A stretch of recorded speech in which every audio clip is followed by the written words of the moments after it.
Welcome. In today's video, we will continue our series, and today our topic will be one-dimensional flow under the topic permeability. So first, permeability. Permeability is the ease with which water flows through the soil. तो soil जो है वो soil particle से मिलके बनता है, but इनके बीच में ये वॉइड्स भी रह जाते हैं. इन वॉइड से क्या होता है, जो लिक्विड होता है या फ्लूइड होता है वो बह सकता है, और ये वॉइड्स क्या हैं, सॉइल मास में इंटरकनेक्टेड होते हैं आपस में. तो सॉइल मास के थ्रू फ्लूइड जो है वो पास ऑन हो सकता है, फ्लो थ्रू हो सकता है. तो the relative ease with which fluid can flow through a soil mass is known as permeability of that soil mass. It is mainly depend on the structure of the soil. Loose sand जो होगी वो ज़्यादा permeable होगी compare to dense sand. इसी तरह clay के case में अगर देखा जाए तो फ्लक्चुलेटेड जो क्ले होगा वो ज़्यादा परमेबल होगा compare to dispersed clay. Then topic is Darcy's law. The flow of water through soil is governed by this law which is known as Darcy's law. So flow occurring पर unit time through a soil mass is directly proportional to head which is causing the flow. Also, flow occurring per unit time through a soil mass is directly proportional to the area of cross section of the soil sample. Also, flow occurring per unit time through a soil mass is inversely proportional to the length of the soil sample. सो ये observation Darcy's जो थे scientist उन्होंने observe किए, and इसी के base पर उन्होंने एक इक्वेशन बनाई. Q is directly proportional to delta H means the head which is causing the flow into A, the cross-sectional area of the sample, and inversely proportional to the length of the sample. So यहीं से ये law निकल के आया जैसे हम कहते हैं Darcy's law. So according to this law, if we remove the proportionality sign, then we have to introduce a constant, and that constant is known as the coefficient of permeability, which is denoted by K or whatever sign you are familiar with. So यहाँ पर finally ये law बन जाता है Q is equal to KIA. Now I कहाँ से आया?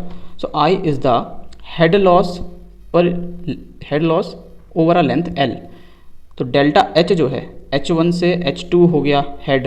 तो ये जो हेड लॉस है डेल्टा H, ये कितनी लेंथ के ऊपर हुआ है, डेल्टा H बाय L, ये जो रेशो है इसे कहते हैं हम हेड लॉस ग्रेडियंट, या फिर I से इसे डिनोट कर दिया जाता है और कहा जाता है hydraulic gradient.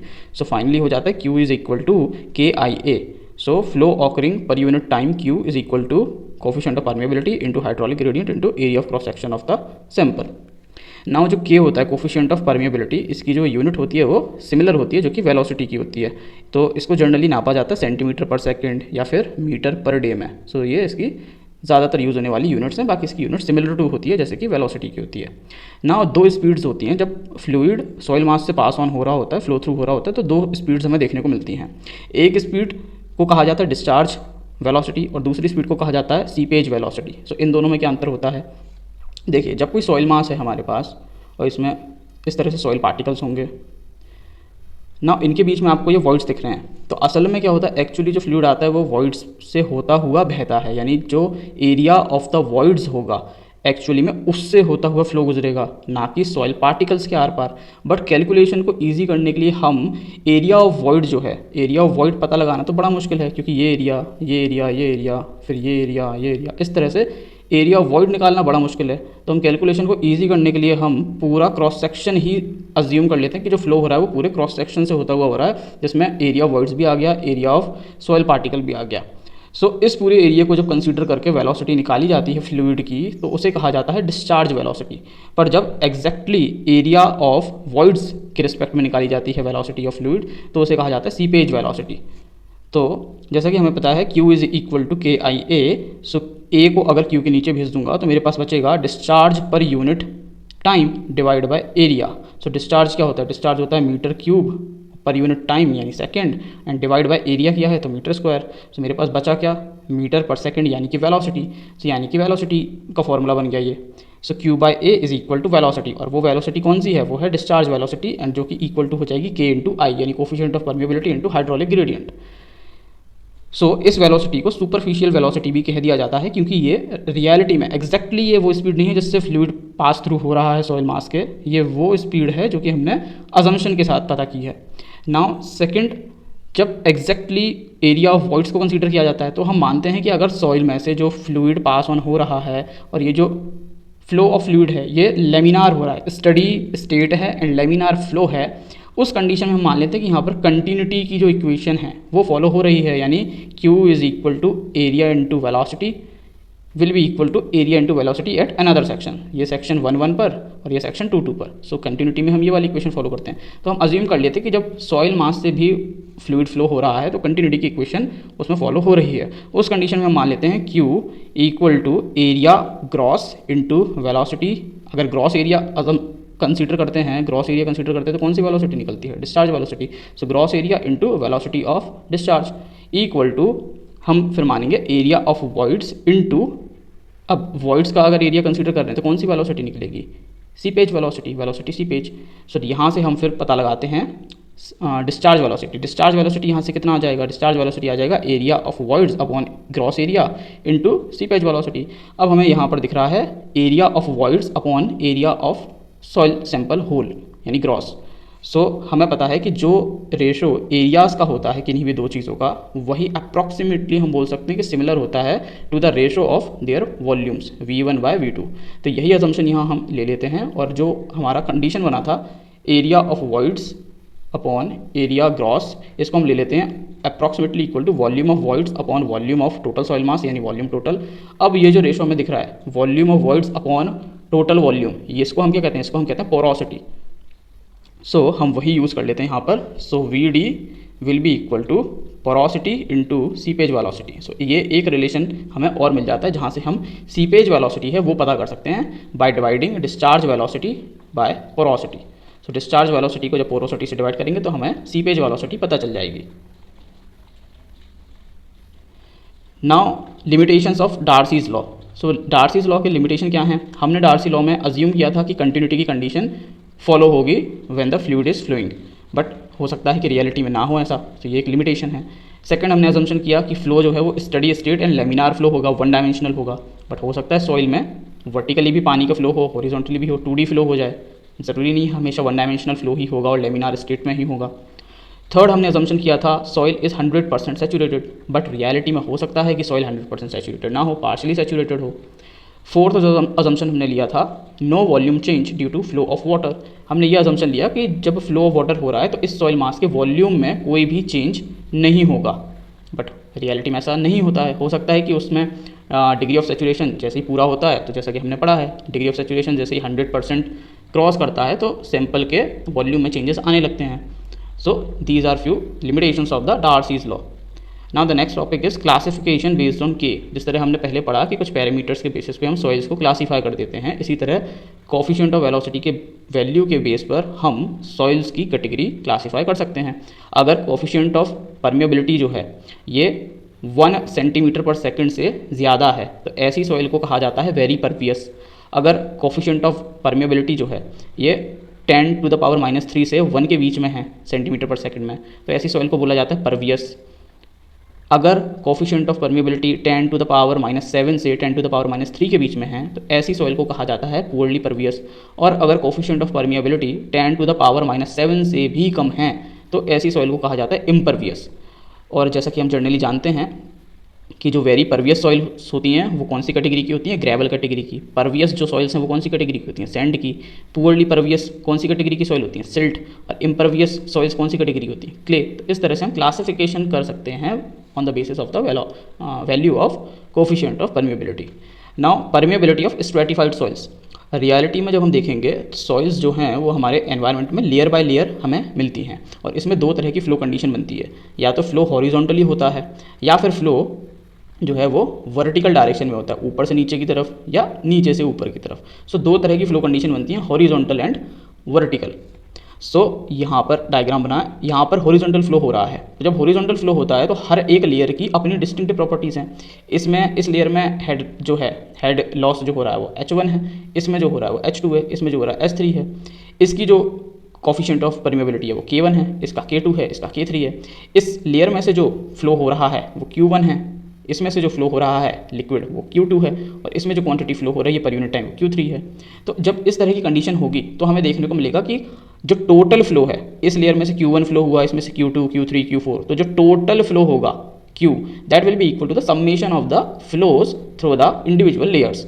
So Q will be equal to Q1 plus Q2 plus Q3, ये वाली कंडीशन।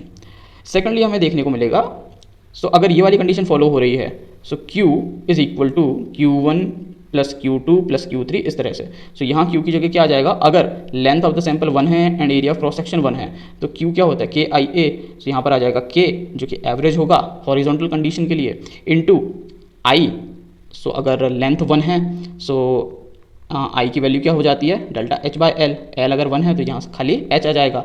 सो यहाँ H आ गया head loss of total into KIA area of cross section 1 माना है। यहाँ पर क्या जाएगा, सो फर्स्ट लेयर जो थी उसके लिए क्या आ जाएगा K1 इंटू इसका H1, इसी तरह K2 into H2 plus K3 into H3, इस तरह से इक्वेशन बनेगी।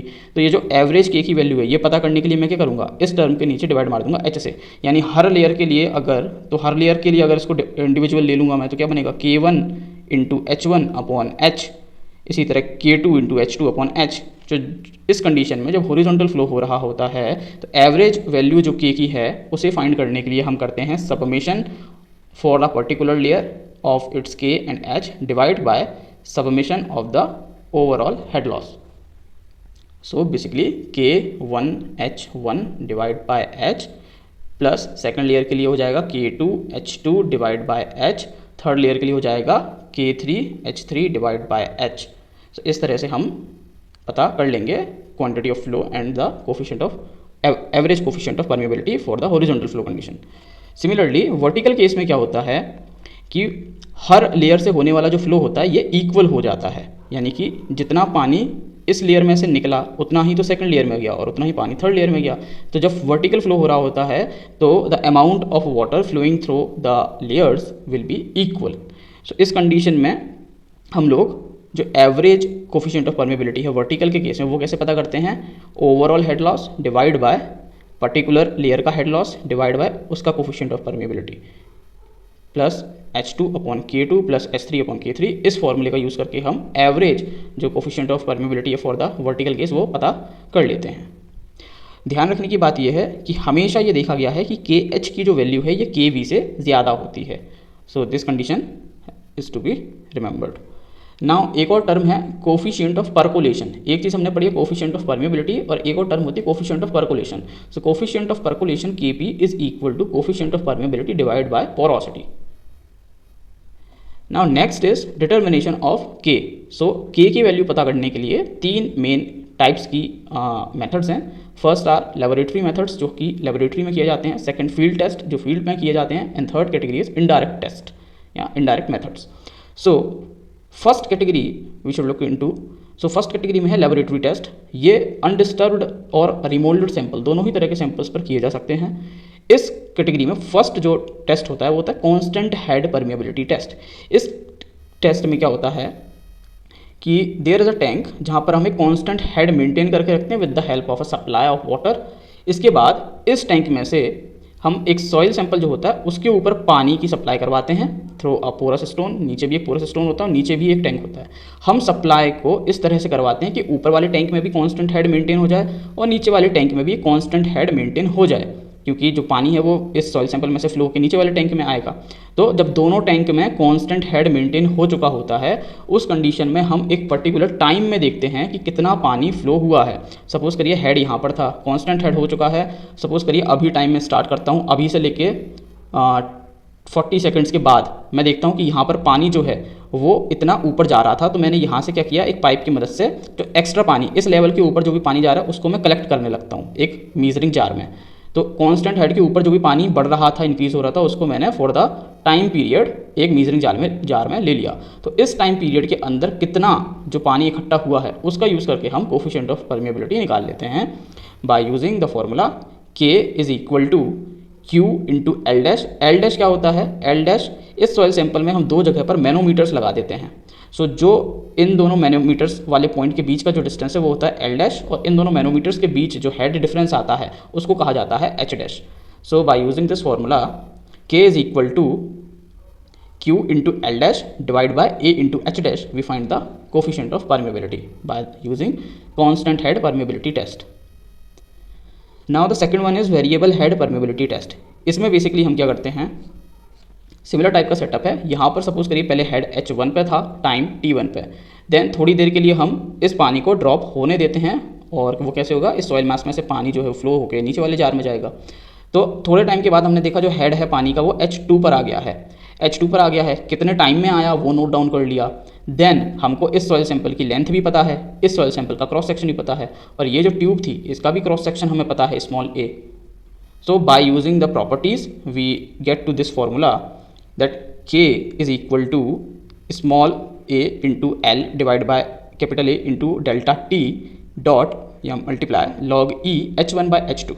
सो यहाँ पर A क्या है, इस सप्लाई ट्यूब का जो क्रॉस सेक्शनल एरिया था वो, कैपिटल A क्या है, सॉइल सैंपल का जो क्रॉस सेक्शन एरिया था वो, डेल्टा T क्या है, टाइम पीरियड जिसमें हेड जो है H1 से H2 आ गया, और H1 और H2 क्या है, वाटर हेड्स हैं।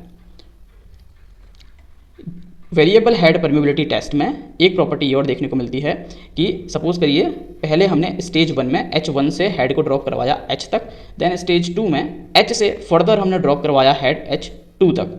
तो अगर हमसे क्वेश्चन में H फाइंड करने के लिए बोल दिया जाए तो H will be the geometric mean of the H1 and H2। So H will be equal to under root of H1 into H2। ये property variable head permeability test में देखने को मिलती है। Next is capillary permeability test. इसमें एक horizontal sample होता है एंड दो टैंक होते हैं। इस वाले टैंक में जो हेड मेंटेन होता है वो H1 और दूसरे वाले टैंक में जो हेड मेंटेन होता है वो H2। सो दोनों से ही हमारे सैंपल को बारी बारी से कनेक्ट किया जाता है। स्टेज 1 में H1 से कनेक्ट किया जाता है और देखा जाता है कि बाय द कैपिलरी एक्शन पानी कहाँ तक गया, यहाँ तक। देन H1 से कनेक्शन बंद कर दिया जाता है एंड H2 वाला हेड जो है वो कनेक्ट किया जाता है और फिर देखा जाता है फिर अब पानी कहाँ तक गया ड्यू टू कैपिलरी एक्शन। तो जहाँ तक H1 हेड से गया था पानी वो X1 हो गया और जहाँ तक H2 के कारण गया था वो X2 हो गया लेंथ। सो इस तरह से ये टेस्ट किया जाता है। यहाँ पर जो स्टेज 1 है उसमें ये फॉर्मूला आता है हमारे पास दैट X2 का स्क्वायर माइनस X1 का square divide by T2 minus T1 equal to 2K upon S into N multiply H01 plus HC। ऐसे ही स्टेज 2 के लिए भी सेम फॉर्मूला बनेगा, बस वहाँ पर डैश हो जाएगा X2 डैश का स्क्वायर माइनस X1 डैश का square divide by T2 dash minus T1 dash equal to 2K upon S into N bracket H02 plus HC। यहाँ पर जो S है वो डिग्री ऑफ सेचुरेशन है, H0 जो है वो हेड एट इनलेट है, HC जो है वो कैपिलरी हेड है एंड N जो है वो पोरोसिटी है, और X1 X2 जो है वो length of the water reach है जो कि अंडर कैपिलरी एक्शन हुआ है। थर्ड जो सेकंड कैटेगरी है मेथड्स की वो है फील्ड मेथड्स। सो फील्ड मेथड्स इसलिए ज़रूरत पड़ी क्योंकि जो लैब टेस्ट है वो सिर्फ अनडिस्टर्ब्ड सैंपल्स पर किए जा सकते हैं और अनडिस्टर्ब्ड सैंपल कलेक्ट करना इज़ हार्डर, क्योंकि जब आप सैंपल इकट्ठा ही करने जाते हो तब उस अपैरेटस से ही वो सॉइल सैंपल जो थोड़ा बहुत डिस्टर्ब हो चुका होता है। सो इसलिए फील्ड में जाकर टेस्ट करने से ज़्यादा एक्यूरेट रिजल्ट मिलते हैं, इसलिए फील्ड टेस्ट डेवलप किए गए। फील्ड टेस्ट में आपको दो तरह के टेस्ट देखने को मिलेंगे, pumping out test and pumping in test. Pumping out test जो है ये कन्फाइंड एंड अनकन्फाइंड तरह के एक्यूफर्स पर किया जाता है। कन्फाइंड और अनकन्फाइंड एक्यूफर क्या होते हैं वो अभी हम देखेंगे। पंपिंग इन टेस्ट ये दो तरह के होते हैं, ओपन एंड पैकर्स टेस्ट। सो अब एक्यूफर्स क्या होता है, एक्यूफर नेचुरली फॉर्मेशन होता है परमिएबल मटेरियल का। अब वो या तो ग्रेवल्स, जब एक जगह बहुत सारी ग्रेवल वाली मटेरियल इकट्ठी हो जाए तो वहाँ पर क्या होगा, परमिएबिलिटी भी बढ़ जाएगी सॉइल की और वाटर होल्डिंग कैपेसिटी भी। तो ऐसी जगह अंडर द ग्राउंड वाटर का एक सोर्स इकट्ठा हो जाता है, उसको बोलते हैं एक्यूफर। और इस तरह की जो सॉइल की कंडीशन बनती है उसमें वाटर होल्डिंग कैपेसिटी भी होती है और वाटर सीपेज कैपेसिटी भी होती है। तो इस तरह की सॉइल की जो कंडीशन या सॉइल मास जो बनता है उसे कहा जाता है एक्यूफर। नाउ एक्यूफर के टाइप्स होते हैं, दो टाइप के होते हैं, अनकन्फाइंड और कन्फाइंड। अनकन्फाइंड का मतलब है ये एक्यूफर वाला सॉइल मास है जिसमें water holding and seepage capacity दोनों है। अगर इसके ऊपर एक इम्परवियस लेयर है, नीचे तो होगी ही इम्परवियस लेयर तभी तो पानी ठहरा हुआ है। सो अगर ऊपर भी एक इम्परवियस लेयर है तो ऐसे एक्यूफर को बोल दिया जाता है सैंडविच्ड एक्यूफर, दो लेयर्स के भी सैंडविच हो रहा है। या फिर ऐसे ही एक्यूफर को बोल दिया जाता है कन्फाइंड एक्यूफर, क्योंकि ये कन्फाइन हो गया है, दब गया है। और अगर किसी एक्यूफर के ऊपर इम्परवियस लेयर ऑफ सॉइल नहीं है, सिर्फ एक्यूफर है उसके नीचे इम्परवियस लेयर है, ऊपर इम्परवियस लेयर नहीं है, ऐसे एक्यूफर को बोला जाता है unconfined aquifer. Now confined aquifer में भी तीन कैटेगरी देखने को मिलती है। एक्यूक्लूड, एक्यूक्लूड जो है ये क्ले से बनता है और क्ले से बना है इसलिए ये पानी को एडमिट होने नहीं देता है खुद में, जो ग्राउंड वाटर होता है उसको खुद में आने नहीं देता है। इस तरह के एक्यूफर को बोलते हैं एक्यूक्लूड। नाउ जो सेकंड टाइप का है वो है एक्यूटार्ड। एक्यूटार्ड जो है ये सिल्ट से बनता है, सिल्ट से बना है इसलिए ये क्या है, बहुत लो अमाउंट में पानी को खुद में आने देता है, ग्राउंड वाटर को आने देता है।